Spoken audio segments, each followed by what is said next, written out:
few things to talk about. Let me think about them real quick. Okay, yeah. So I'm trying to. I wrote in my journal a little bit ago, a couple hours ago, which was, finding the fine line between the fine line between doing something. Hold up. Yeah, finding the fine line between doing something unconsciously and then not trying to push your intensity to try to get something that there is nothing to get. Like the whole thing with finding the truth is, in theory, that is what you're looking for is already here, and so there is no search. That's the paradox with enlightenment or whatever, is there is nothing to get, right? So it's about finding the fine line between doing things unconsciously and then internalizing and realizing the idea that there is nothing to get. But when you look at it, when you do things unconsciously, for me, in my case right now, it'd be like watching YouTube videos or just playing like chess or Clash Royale, just random games. These are things that are just filling up the void. They're internal programs that just be used as default, like unconscious programs. And when they arise, it's an opportunity to break the limitations of my mind. Essentially, it's keeping me hooked into growing. Could you believe that? Watching YouTube videos and playing chess and playing Clash Royale is keeping me restricted into growing. For other people, it's different. Sometimes they do vape. Sometimes they use the phone. Ooh, the phone, I forgot to mention that. It's the same thing though, because I YouTube, Clash Royale, phone stuff. But these things are essentially keeping the person hooked.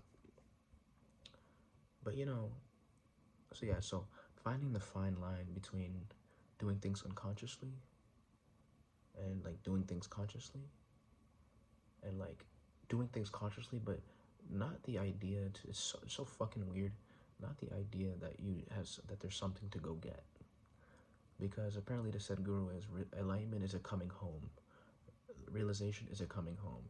You're not going anywhere, you're just coming back to center or wherever the fuck,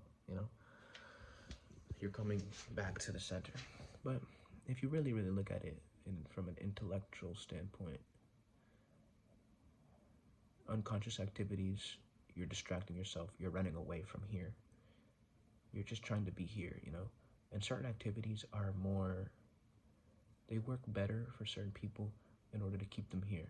So for example, like hatha yoga, strengthening the body so that you may be able to maintain one posture in a comfortable way. And that's the benefits of hatha yoga. It really puts you here. Different practices for different people. But hatha yoga is definitely crucial, because if you have hatha yoga, then you can sit comfortably for hours, The body is no longer in your way. You get no back pain, you get no knee pain, you get no stiffness, you get no achiness. Everything is good. When you eat a particular way, the lethargy is low. When you sleep a particular way, the energy is higher. When you do like a Kriya yoga, the energy is higher. So certain practices and certain things make you more conducive, make the atmosphere of you more conducive to be liberated. But it's not as if you can reach enlightenment or something like that. You probably can't reach it, but certain things make you more conducive and more open and more willing and more free. So that's just the facts.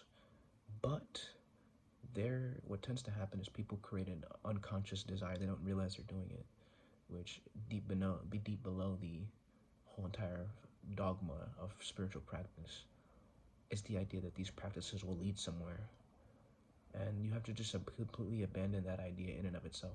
I remember Osho talked about something like, before enlightenment, the practice is the final release or something like that. Like, you gotta let go of the practice too, And that's what Osho said. So yeah, so do the practices, do the tools as a way to just make you more here, I guess. But don't treat them as necessarily that you're trying to get something out of them.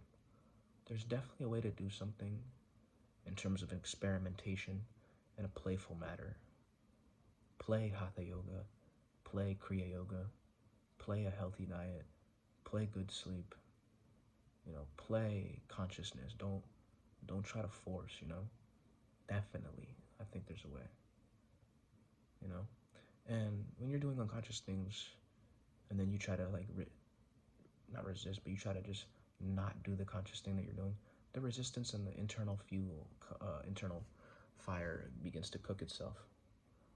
The pressure begins to go up, and I guess that is the only way.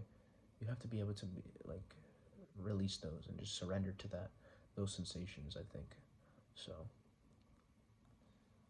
I'm taking this as a little game, to be honest. Like, if I can't go, if there's nowhere to go, then I'm just playing the game of like spiritual practices and certain tools, because there's apparently nowhere to go. I can't make bliss happen. I just have to be set my mind in a conducive state, set my being in a conducive state. Sadhguru said that if you get your hands off your mind, your hands off your body, then you become ecstatic.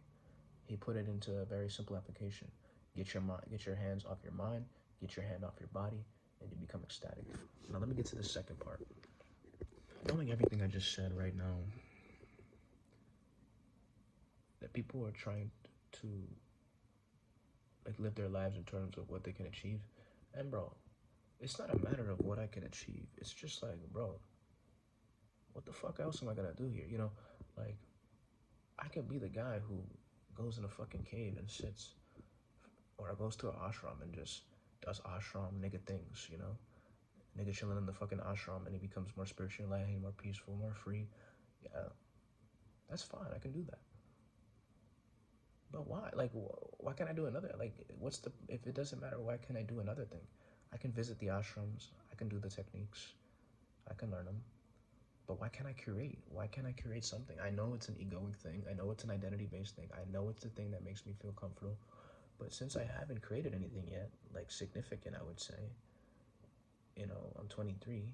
Since I haven't created anything significant, why can't I just use the power, those tools, those aspects of the human consciousness, not consciousness in a sense, but the human sphere of consciousness with everything, it's all its memory. Why can't I use that and create something? Like, isn't that like, why can't I want to create something? Like, we want to create. I feel like being human is about creating. You don't need to, but you have the right to. You have the choice to. That's one thing. In terms of what you create, it's limited by your identity. That is true. But let me create something first. I don't want to just come. Yeah, it's not that I'm giving that up. I just want to play with it. I want to see if I can create something. I want to see if it's possible to create something. If I can be beyond the body, I can be beyond the mind. But I want to use the mind. I want to use the body. I want to use these aspects to create something, and still be beyond the body and still be beyond the mind. Just to teach, just to see. It's like a kid playing with a fucking ball in the park. He's kicking the soccer ball. He's throwing the baseball. He's throwing the football. He wants to. He's just doing that of pure, like, flow state, out of body, out of mind, just having fun. I want to create something, in that particular way. It doesn't matter what I create. I use my limited identity box. I pick something out of that identity box and create something. I use the karma that I've gathered and I create something. It doesn't matter what I create. I can be anything, but I want to create something. So I choose something I created. Or I'm practicing that. But we can't ignore that Sadhguru said, be beyond the body, be beyond the mind, and the suffering, you be in ecstatic state. So I would imagine that there has to be at least a 50-50 split between trying to create something, maybe even less, maybe more on the idea of being in states of beyond body, beyond mind. Like using the certain tools to get to those states that are beyond the body, beyond the mind, right? Being in that space, that distance between the body and the mind, and then, putting software in the human consciousness, not the pure consciousness, but in the human consciousness, putting the software in the human consciousness, the thoughts, the emotions, and the certain energy. I don't know how to fucking move energy, but I know how to move move thought and emotion with my intention and awareness. I know how to do that. But energy, I don't really know too much about that. But yeah, so I know how to use thought and emotion. But yeah, in that no mind, no body space, put an intention in there. The human consciousness. I don't know about the pure bliss I don't know nothing about that shit. But I know like my human identity. Put something in the human identity. And create something with the human identity. You know? So that's it. So for me, my task, don't do impulsive, unconscious things.